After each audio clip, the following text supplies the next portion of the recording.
एक औरत थी जिसका नाम रीमा था, जिसे लीची का जूस पीना बहुत पसंद था।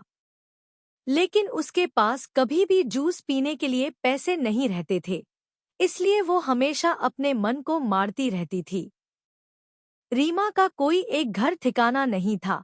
वो गरीब थी और अक्सर अलग अलग गांव में जाकर अपने हाथों से बनाई हुई चूड़ियां बेचा करती थी। एक दिन रीमा एक गांव में पहुंचती है और चूड़ियां बेचने की कोशिश करने लगती है। उस दिन धूप काफी तेज थी। रीमा, चूड़ियां ले लो, प्यारी प्यारी कांच की चूड़ियां। तभी कविता नाम की एक औरत रीमा को अपने पास बुलाती है। कविता, अरे ओ चूड़ी वाली, जरा यहाँ आकर अपनी चूड़ियाँ दिखाना। लाल चूड़ी रखी हो क्या? राधा, हाँ हाँ दीदी, आपके हाथों पर बड़ी सुंदर लगेगी। कविता, अच्छा ठीक है, यहाँ अंदर आ जाओ और यहाँ बैठकर मुझे और मेरी नंद को जरा चूड़ियाँ दिखा दो। रीमा घर के थोड़ी अंदर जाती। रीमा, ये लीजिए, ये चूड़ियाँ बहुत सुंदर हैं। कविता, हम दोनों ने ये वाली चूड़ियाँ पसंद कर ली हैं। ग्राहक, बताओ कि कितने रुपये? लीची का जूस पिला सकती हो क्या? कविता, क्या लीची का जूस? रीमा, हाँ दीदी, वो बहुत गर्मी है, अगर ताज़ा ताज़ा लीची का जूस पीने को मिल जाएगा तो काम अच्छे से हो जाएगा दिन भर का मेरा। कविता, अरे तेरा दिमाग तो ठीक है, कभी तूने जिंदगी भर में लीची का जूस देखा भी है? तेरे 10-15 रुपए के लिए मैं तुझे अपना इतना कीमती लीची का जूस दे दूं? ये ले अपने पैसे पकड़ और चल निकल यहाँ से। रीमा को बहुत गुस्सा आता है। वो मन ही मन सोचती है, इस कविता लीची बेचने वाली औरत ने मेरा कितना अपमान किया। मैं इसे सबक सिखा कर रहूंगी। रीमा ये सब सोचते हुए अपनी धुन में चली जा रही थी कि तभी वो देखती है कि उसके ठीक सामने एक कुआं था और कुएं पर एक चुड़ैल बैठकर लीची का जूस पी रही थी। रीमा, हे भगवान, ये तो एक चुड़ैल है। चुड़ैल, तू मुझे इतना घूर घूर कर क्यों देख रही है? इधर आ। रीमा डरते डरते चुड़ैल के पास जाती है और उससे कहती है। रीमा, वो मुझे बहुत प्यास लग रही थी और मुझे लीची जूस चाहिए था। चुड़ैल, अच्छा तो तुझे लीची जूस चाहिए? ये ले। चुड़ैल रीमा को एक गिलास जूस देती है और वह 2-3 गिलास जूस पी जाती है और तब जाकर वो राहत की सांस लेती है। रीमा, वाकई में आज के समय में तो इंसानों से बेहतर चुड़ैल ही है। चुड़ैल, तू भला ऐसा क्यों कह रही है? रीमा, उस लीची बेचने वाली औरत सुमन ने मेरा अपमान किया और मुझे बुरी तरह से डांट कर भगा दिया।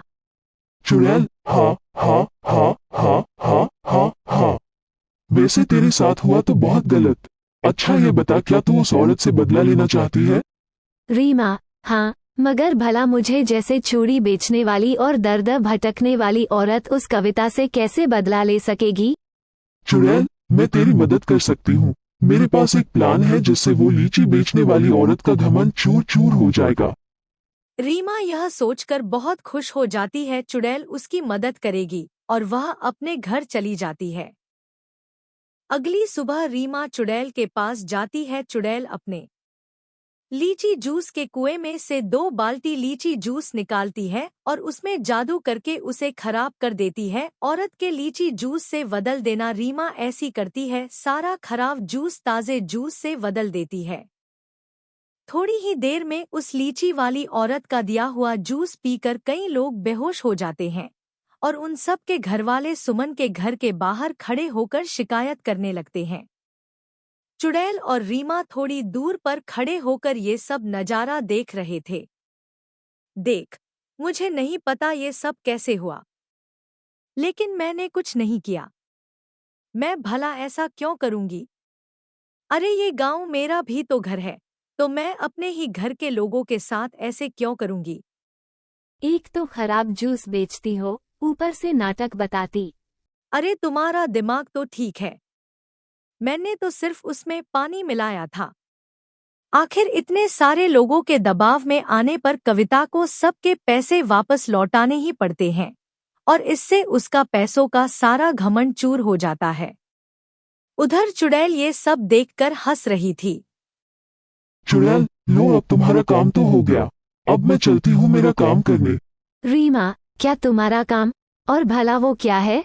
चुड़ैल, मेरे कुएं का वो जूस जिसमें मैंने बाद में खास जादू किया था, गांव में जितने भी लोग उसे पीकर बेहोश हुए हैं वो मेरे वश में हो गए हैं और वो सब अभी बस थोड़ी ही देर में यहाँ आते होंगे मेरे कुएं के पास। रीमा, क्या? मगर तुमने ऐसा क्यों किया और तुम उनके साथ क्या करोगी? चुड़ैल, करना क्या है, मैं उन सबको खा जाऊंगी। अब चल तू यहाँ से और मुझे मेरा काम करने दे। रीमा ये सब सुनकर डर जाती है। उसे लगने लगता है उसकी वजह से ही गांव के कितने लोगों की जान चली जाएगी। रीमा चुड़ैल के सामने गांव से जाने का नाटक करती है, पर थोड़ी दूर से चुड़ैल को देखने लगती है। चुड़ैल अपने जूस के कुएं पर बैठी हुई थी और लोगों के आने का इंतजार कर रही थी। भी धीरे धीरे गांव के सभी बूढ़े बच्चे वहां चुड़ैल के वश में होकर चले आते हैं और चुड़ैल के सामने आकर खड़े हो जाते हैं। चुड़ैल, इस बार तो मैंने बड़ी ही चालाकी से अपने लिए कितने सारे खाने का इंतजाम कर लिया, अब आएगा ना मजा। चुड़ैल एक बच्चे को खाने जा ही रही होती है कि तभी रीमा वहां जाती है। चुड़ैल, अरे तू फिर से आ गई, तुझे तो मैंने यहाँ से जाने को कहा था ना। मैंने तेरी मदद की, क्या इतना काफी नहीं? अब तू क्या चाहती है कि मैं तुझे भी खा जाऊं?